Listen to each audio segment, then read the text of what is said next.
दोस्तों, हम लोगों को लगता है कि पुण्य कर्म करने वालों को स्वर्ग की प्राप्ति होती है तथा पापी नीच क्रूर लोगों को नरक में जाना पड़ता है, लेकिन आप गलत हैं। इस कथा के माध्यम से हम आपको बताएंगे कि स्वर्ग में जाने का असली हकदार कौन है और वो कौन से कर्म है जिससे आपके सारे कष्ट और पाप समाप्त हो जाते हैं। तो आइए दोस्तों, हम जानते हैं इस पवित्र कथा के माध्यम से। दोस्तों, एक बार धरती लोक पर 4 व्यक्तियों की मृत्यु एक साथ ही हुई थी। वे सभी लोग विचारों में अलग अलग और अलग अलग देश के रहने वाले थे। केवल सहयोग से ही उन चारों का अंत एक ही समय पर हो गया था। एक ही समय पर यम के चारों दूत उन्हें लेने आए थे। मरने वालों में एक तो किसी प्रदेश का राजा था, दूसरा बड़ा धनी व्यापारी था, तीसरा एक पूजा पाठ करने वाला पंडित था और चौथा गरीब मजदूर था जो दिन भर मेहनत करके अपने परिवार का पालन पोषण करता था। चारों की आत्माओं को लेकर यमदूत मृत्यु के देवता धर्मराज की सभा में आकाश मार्ग से चारों आत्माओं को लेकर जा रहे थे। जब यमराज के दूत उन चारों आत्माओं को लेकर यमराज की सभा में पहुंचे तो उनके सम्मुख जाकर खड़े हो गए। वे चारों सोच रहे थे कि स्वर्ग में कौन जाएगा और कौन नरक में जाएगा। यमराज अपने आसन पर विराजमान नहीं हुए थे। उससे पहले चारों आपस में बातचीत करते हुए स्वयं को ही स्वर्ग का मिलना चाहिए ये कहने लगे।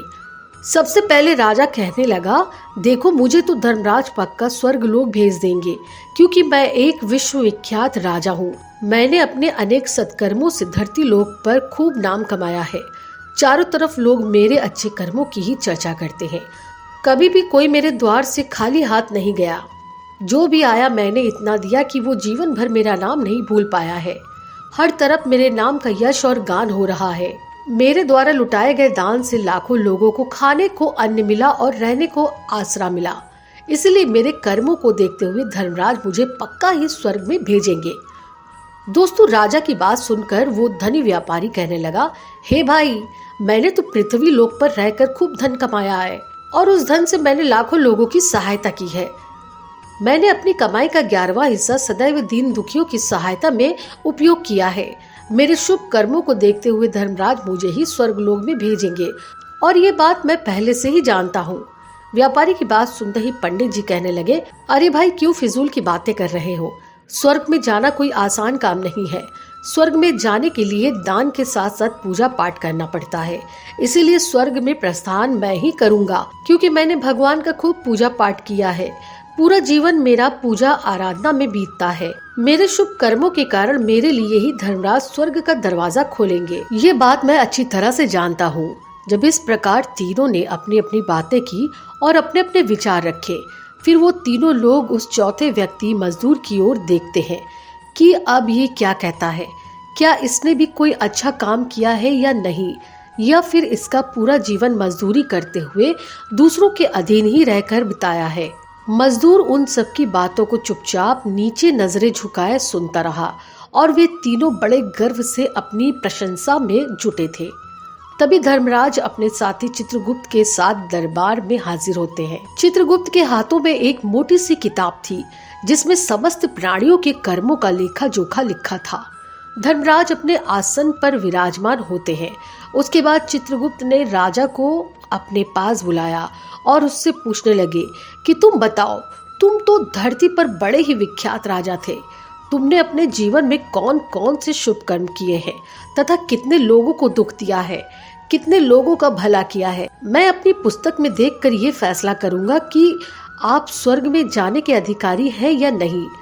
अब बड़े गर्व के साथ राजा अपने कर्मों को बताता है। हे भगवान, मैं एक बहुत बड़े राज्य का स्वामी था। मेरा राज बड़ा ही समृद्ध और खुशहाल था। मेरे राज्य में दीनहीन गरीब लोग बहुत ही कम थे। सब मेरी छत्र छाया में बड़े आनंद के साथ जीवन यापन कर रहे थे। मैंने अपने राज्य के लोगों को किसी चीज की भी कमी होने नहीं दी। मेरे यहाँ हर भूखे को भोजन मिलता था। लाखों की धन मोहरे उन्हें रोज दान में दी जाती थी। प्रजा के लोग मुझसे बहुत खुश रहते थे। दिन रात में यही मेरे जीवन के अच्छे कर्म हैं। राजा की बात सुनकर चित्रगुप्त ने अपनी पुस्तक उठाई और उसमें देखने लगे। पुस्तक में देखकर उन्होंने राजा को बताया कि जो तुम कह रहे हो सर्वथा सत्य है। तुमने अपनी प्रजा को बहुत सुख दिया है, परंतु इसके साथ साथ तुमने बहुत बड़ा अपराध भी किया है। तुमने अपने राज्य की सीमा को बढ़ाने के लिए जितने युद्ध लड़े हैं, उन युद्धों में हजारों लोगों की संख्या में सैनिकों ने अपनी जान गंवाई है। उन सब की मृत्यु का कारण तुम बने हो। उनके परिवारों को, उनके बच्चों को अनाथ करने वाले तुम हो। उनकी स्त्रियों को विधवा बनाने वाले भी तुम ही हो। उनकी माँ की गोद भी सूनी करने वाले तुम हो। तुमने अपने ही सैनिकों के हजारों परिवार को बहुत दुख दिया है। युद्ध करके राज्य को बढ़ाने से अच्छा था कि तुम पड़ोसी देशों से मित्रता करके उनके साथ व्यापार बढ़ाते। तुम्हारा राज्य तब भी समृद्ध और संपन्न रहता। तुमने अपनी प्रजा को नहीं, सैनिकों को सुखी बनाया है, इसलिए तुम स्वर्ग के अधिकारी नहीं हो। ये बात सुनकर राजा चुपचाप पीछे खड़ा हो गया। उसके बाद चित्रगुप्त ने व्यापारी से पूछा, तुमने धरती पर कौन कौन से अच्छे कर्म किए हैं? तब व्यापारी कहता है, हे भगवान, मैंने धरती पर जितना धन कमाया उसका 11वां भाग अच्छे कर्मों में लगाया। लाखों लोगों को भोजन कराया, कई आश्रमों को दान दिया, कई बेघर लोगों को अपने धन से भर दिया है, कई शहरों में मंदिरों का निर्माण कराया, कई जगह पर धर्मशालाएं बनवाई हैं, प्रत्येक तीर्थ में भंडारे करवाए हैं। वही मेरे जीवन के अच्छे कर्म हैं। व्यापारी की बात सुनकर चित्रगुप्त ने अपनी पुस्तक खोली, जिसमें उस व्यापारी के सारे अच्छे और बुरे कर्म लिखे थे। चित्रगुप्त ने बताया कि देखो, तुम जो कह रहे हो वो सत्य है। तुमने धरती लोक पर खूब दान धर्म किया है, पर तुम्हारा पाप ये है कि तुमने धरती पर जो दान धर्म किया है वो तुमने उस पैसे से किया है जिसको कमाने के लिए तुमने बहुत झूठ बोला है, बहुत ठगी की है, कई चीजों में मिलावट करके बेचा है, नकली चीजों को असली दामों में बेचा है, कितने व्यापारियों को अपने रास्ते से हटाया है।